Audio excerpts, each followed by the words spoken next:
Chaos scenarios. I've told y'all I love this what if stuff. And I got a what if on our first 3 SEC games. Let's talk about it here on Locked On Sooners.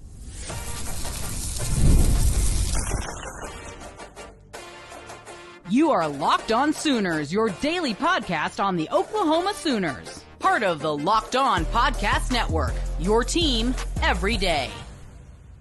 And once again, thanks for making Locked On Sooners your first listen every single day. Shout out to all the everydayers out there for tuning in and subscribing to the show. Man, season cannot help you get here. We're roughly 3 weeks out. And so it's time to kind of put some predictions out there and, little curiosity as to what things would look like if Team A shows up at the game in this scenario or that scenario. So, of course, we start, the year off. Illinois State, you got Michigan at the crib, which is awesome. You travel to Temple up in Philadelphia, play a little bit of road game. Then you have your first SEC home game, which is Auburn. Now, Auburn's schedule is pretty interesting because they're starting the season off in Waco against Baylor. And the question has been asked, can they beat Baylor? Because Baylor has been considered by a few of the analysts as a top 5 team in the Big 12. Phil still has Baylor winning the Big 12 this year because of all of the components that they're bringing back. So when you look at Auburn's schedule, what would happen if Auburn shows up against Oklahoma 3-0? How would their mindset be in comparison to if they showed up 2-1 with a loss to Baylor? Now, the conversation has been, if Auburn loses the first game of the season, there's a chance that there will be a quarterback change at that point or a coaching change. Could be one of the two. That is one of the two things that could potentially happen. I don't know. But if Auburn does not win out against Baylor on the road, which it is a road game, and that's going to be a tough environment to play at because Baylor's actually been pretty solid at their crib. The mindset of Auburn coming into Norman 3-0 is definitely going to be dramatically different than 2-1. But if they lose to Baylor, would they be forced to change into a different quarterback? If that means that a potential Ashton Daniels or a Deuce Knight could be your starting quarterback the 4th game of the season on the road in Norman, which is considered one of the toughest places to play in the country. That would be a massive change in dynamics because in the game planning, Oklahoma's already dealing with Bryce Underwood, 2nd game of the season, who will be a true freshman quarterback. It's going to be an intriguing battle between Chip Lindsey and Brent Venables and see who can best who. You don't want to be another team bringing in a young quarterback into Oklahoma like that. You don't want to deal with that. That's not a situation where you're going to feel that comfortable, especially if Oklahoma's offense is humming. That one to me is one massive. I think the feeling of Auburn fans coming in at 2-1, it's not going to be one of those like, well, it's only one loss, it'll be okay. It feels like that will be considered end of the world for them because the loss to Baylor could feel that way. Even if Baylor finishes the year with 10 wins, still would feel like that because Auburn has very high expectations this coming season. Well, after them, Oklahoma, of course, they get to enjoy some rest, and then they play Kent State, and then it's Red River. So what if, me and John talked about this before, but what if this happens? Texas comes in and both of Texas and Oklahoma are 5-0 in this matchup. Of course, that means that you'll have game day going to be in town, and it'll be huge. But what if Texas shows up either 3-2 or 4-1 with losses to Ohio State and Florida or Florida? How would that set for Texas going into that game? Now, them coming in 3-2 is not a ridiculous thought. It's not a ridiculous notion because that could easily happen. The question would be just how good is Arch going to be day one? We know the interior on their defense is their biggest question for Texas, but they still got good edges, good linebacker play, good secondary play. They got one good player at all 3 levels. But it's going to lean heavily on what Arch Manning can do, especially against Ohio State. Ohio State's going to be the gambit. They're going to be the team. Their defense is still really good. They're returning a lot of those players on that side of the ball. They're considered one of the favorites going into this season in general just because of that. But their quarterback play is also the next question. Julian Sain is potentially going to be the starting quarterback. They ain't got Will Howard. They ain't got, they're starting with the new QB. And I know Alabama was very high on Julian Sain, but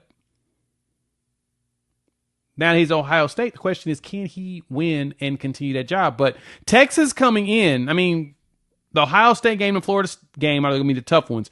What gets me with the Texas game is that Texas is on the road all of the month of October. And that can be taxing on a team sometimes. But the question is going to be for Texas is, if they can show up 5-0, that's going to be a very interesting combination for Oklahoma. But if they show up 3-2 or 4-1, is there a confidence piece that's kind of fallen off? Y'all let me know what y'all think on that one. But then you go from there, Oklahoma versus South Carolina. Now, South Carolina was a little bit more intriguing because they have a very interesting schedule. When you look at the schedule here, opening Atlanta against Virginia Tech. And Virginia Tech could be or might not be a very good team this year. Very debatable. Then within 2 weeks, they got Vanderbilt coming to town. And we all know Vanderbilt is pushing to be one of the best teams in the SEC. Missouri, Kentucky, LSU. Ooh, man. We have to ask ourselves, how tough is it that you've got 4 conference games that early in the season? Like, they're starting September at home, then they go on the road to Missouri, in which we got questions about what Missouri is going to be. They've got a new quarterback, so of course, it's going to be a little bit of a challenge. But what's even more interesting is that South Carolina, they played Virginia Tech. The next week, Virginia Tech is hosting Vanderbilt, and then Vanderbilt goes South Carolina. So you've got those 3 teams are basically interlooped in like a 3-week span, which is very fascinating. But we know Kentucky's going to play them tough, but I don't think that should be a problem. But the traveling to Missouri is going to be interesting because Missouri thinks they're going to win that game. But then they have a bye week, and then they travel, after Kentucky, they travel to LSU. Then they got 2 home games. So Oklahoma is the second one of that. So if they start off 4-2, what do you think the mindset's going to be for Virginia, for South Carolina with wins over Virginia Tech, LSU, or losses to those 2 coming into it? What if they lose to Vanderbilt? Do we see some sort of I know there's going to be a change of quarterback. Lenore Sellers is starting quarterback, but does the public eye have a different view of what what South Carolina is going to be if they lose to Virginia Tech, of all teams, or Vanderbilt? Now, LSU is the one that makes me wonder because they're on the road in Baton Rouge, and we know that LSU and them last year had that ridiculously epic game that probably shouldn't have been ridiculous or epic because of interceptions, pick sixes returned back due to personal fouls or something. It's really weird. But what if South Carolina comes in 3-3 with loses to Tech, Vanderbilt, and LSU? How would that happen? What if Missouri's one of those losses? Does that change the morale for this team or their mentality coming into and hosting Norman up there at William Bryce Stadium? That's a very tough one. That's a tricky one. I don't think that there's a reason for South Carolina to lose confidence and not come into this game at least 5-1. But I think 4-2 or 3-3 will be considered a failure for them because when you look at the rest of the schedule, Bama comes to town. They travel to Ole Miss. Then they travel to A&M. Coast Carolina comes to town, which should be fine. But then they have the Clemson game at the crib, in which Clemson is considered a team that should be playing in the playoffs or possibly for a national championship. So for South Carolina, that toughness of a schedule is going to require them to lock in. But I don't think if they show up in Norman with 2 losses or more, I'm sorry, if OU travels to William Bryce, my apologies, reverse that. They travel there and they're at home and South Carolina has 2 losses, maybe 3, that may be the end of their season. And I don't see Shane Beamer getting fired this year, but man, his seat's going to get hot. And that's just me being the truth. So With that, thank you all for tuning in here on Locked On Sooners. Thank you all for being part of the show. Make sure you subscribe to the show wherever you get your podcasts, as well as on YouTube. So hit that bell notification after you subscribe so you don't miss a single episode when it's dropped. Follow me at Unfair Sports. Check out my channel, Unfair Sports, here on YouTube. We talk all things OU football, SEC, and college football in general. Check out my co-host, John 9 Williams, and check him out over at Sooners Wire for USA Today Sports, where he's talking OU football as well.